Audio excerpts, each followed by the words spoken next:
The Lakers do what everyone, and I mean everyone, expected by drafting LeBron's kid. The Clippers all but bid adieu to Paul George, and is Shohei Ohtani's offense a happy benefit of Tommy John surgery? Good morning. I'm James. This is your daily dose of sports and snark for the greatest sports city in the world, Los Angeles. This is the faithful Angelenos morning report. And so it is June 28th, 2024. By the time you see this clip, I'm going to be on a plane heading back west. Looking forward to it very much. But do you like being in the know about LA sports? Because if you do, click the like button. Click the subscribe button. There's a notification bell. Hit that. It'll let you know when we drop new content. Sharing is caring. Let people know we exist, and by all means comment. Now, before we go through the news and notes, a look at the scoreboard. Yesterday, none of our teams played games yesterday. But tonight, the Dodgers are at Slum Francisco at 7:15. London Knack is 1-1 with a 2.10 ERA. Logan Webb 6-6 with a 3.16 ERA. And the Sparks are at Phoenix at 7.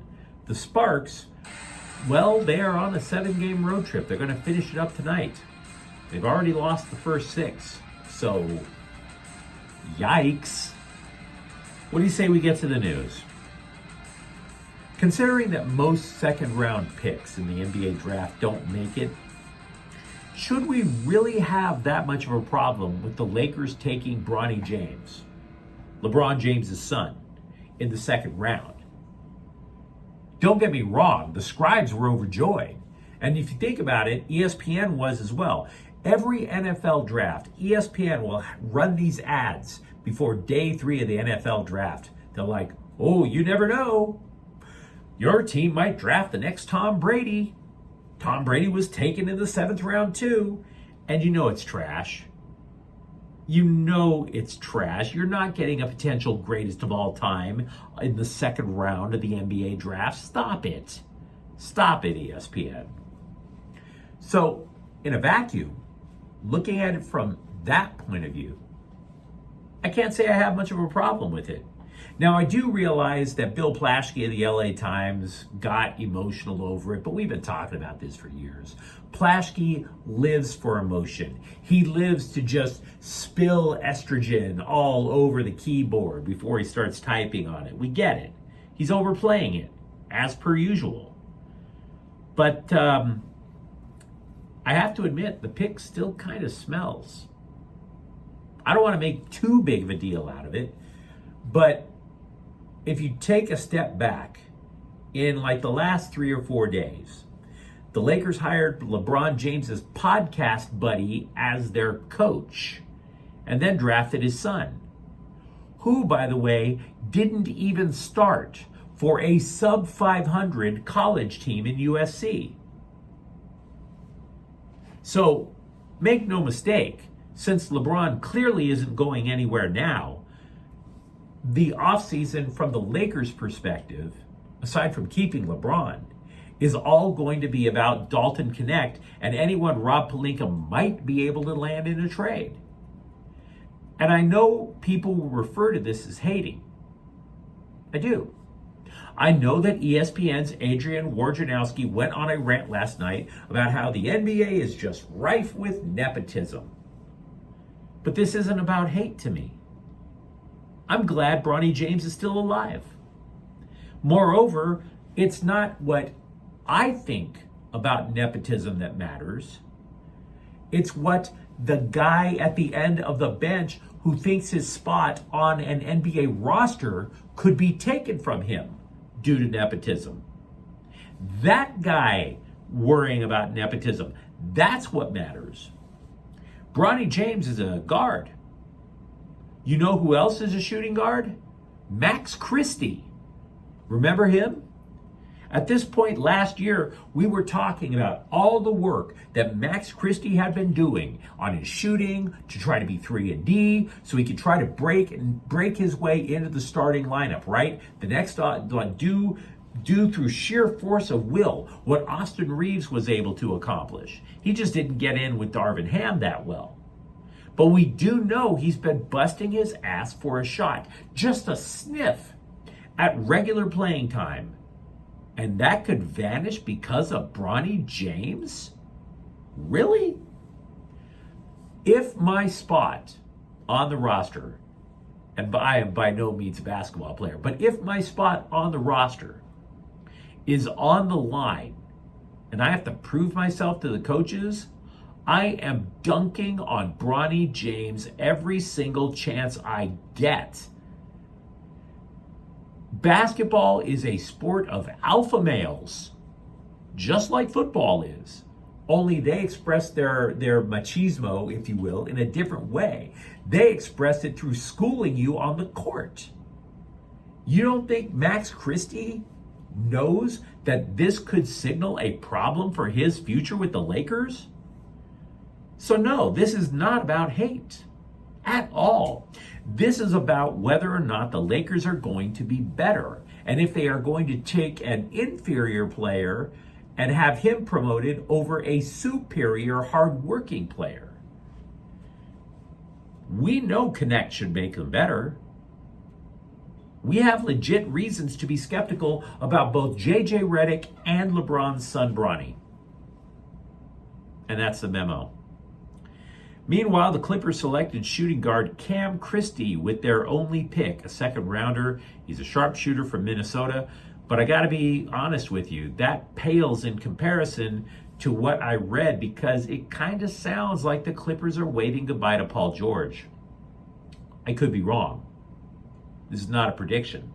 But that was my takeaway when I read an article that said, the Clippers, they would respect his decision to leave if he does. George has until Saturday to decide if he wants to opt out of his contract and be a free agent. Now, the Clippers could give him a max deal for 4 years at $221 million, but they don't want to go that high. Even if they shave just a couple of $1 million off of the deal, in theory, the Clippers have a chance to slide under that so-called second apron of the salary cap. There are factors in play. You get a massive NBA television contract and the salary cap theoretically goes up. But because we don't know how big that that media deal is going to be, we don't know how big the salary cap will be. So the Clippers are just trying to pinch. They're not trying to lowball him to make him poor. They're just trying to say, can you give us a little bit of a break so we can get under that apron so that they can still make improvements to the roster? As a result, team president Lawrence Frank has sort of pivoted. He said he has been happy with the discussions to keep James Harden in Los Angeles. About both Harden and George, Frank said, quote, "If there was no CBA with owner Steve Ballmer, it would be carte blanche. With the new CBA, it's not even about the money as it is, how are you going to build a sustainable roster? Maintain your tools to have transactional flexibility. And with that comes really, really hard decisions," unquote. And from everything that I can tell about the salary cap, this is correct. It's going to harm the Clippers, probably. You'd rather have Paul George than not, wouldn't you say? It's an unfortunate reality. I like where former UCLA center Adam Bona landed in the NBA draft. Not the city, but the team. He was taken by Philadelphia with the 41st pick.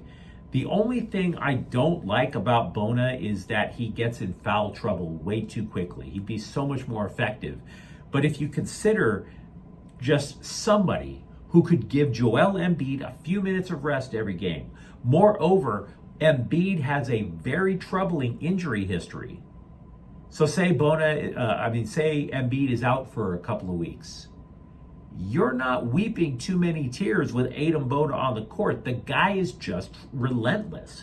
He has a 7'4" wingspan. He has a 40-inch vertical jump. His energy is infectious. I think it would lift the Sixers in the locker room. I like it. Can't front. Meanwhile, back over at USC, Boogie Ellis did not get drafted, but he did sign with the Sacramento Kings afterward. He'll play in Summer League games. An NBA scout told the Orange County Register that he is, quote, a Boogie fan. I just like how determined he is and how gritty he is. He's a smaller guard, but he does have some length. And just like he's a natural leader out there, unquote. I have little problem with a scribe asking the obvious question if it hasn't been asked. The LA Daily News addressed if Shohei Ohtani is an even better hitter now because he doesn't have to pitch. You might recall his elbow went kablooey last season when he was with the Angels. He had Tommy John surgery. He can't pitch until next year at the earliest. And as a result, Ohtani's currently leading the major leagues in batting average. He leads the NL in home runs, third in the league in RBI. So Ohtani, of course, spoke through an interpreter. This interpreter, we presume, does not have a gambling addiction, and said, quote, the reality is the workload has been a lot less. I can't deny that. But at the same time, as I gain experience year after year, I'm growing as a hitter, unquote. Dave Roberts has a slightly different take. He says Ohtani's current tear has to do with better awareness in the strike zone. To back up that point, Ohtani's chase rate, swinging at non-strikes, is apparently better this year than any other season. The Kings have new uniforms, but you would be wasting your time if you get a Carl Grundstrom personalized one. He was traded to San Jose for defenseman Kyle Burroughs. It is a bit of a head scratcher, to be frank, in the sense, look, Burroughs is 28. He's only played in about 180 games. He played about 70 of them for the Sharks just last year alone. But this pretty much makes him what? A seventh defenseman? And if you follow hockey, you know you tend to suit up only 6. So he's kind of a spot starter. The NHL draft begins today. I would be BSing you if I said that I had in-depth knowledge of NHL mock drafts. The Kings picked 21st, though. So one thing I can tell you with certitude, the Kings are not going to get somebody who's NHL ready at that slot. Also, by the way, free agency in the NHL begins on Monday. Good news for the LA Galaxy. Ricky Puig, midfielder, and until he got hurt, an MVP candidate in Major League Soccer. He will be available when the Galaxy are up in San Jose on Saturday, and the Galaxy are already going in with a 3-match winning streak. But you let me know what you think in the comments thread. Talk to me in retrospect what you think for both the Lakers, the Clippers, and of course USC and UCLA. Do you think, by the way, the Clippers are actually saying, yeah, we're not keeping Paul George? You tell me what you think. And if you enjoy the content, don't forget to subscribe to Faithful Angelenos. We're talking LA sports every single day. Thank you for watching. I'm James. We'll be back tomorrow. Faithful Angelenos is a Kian Corcha El Queso production. Take care.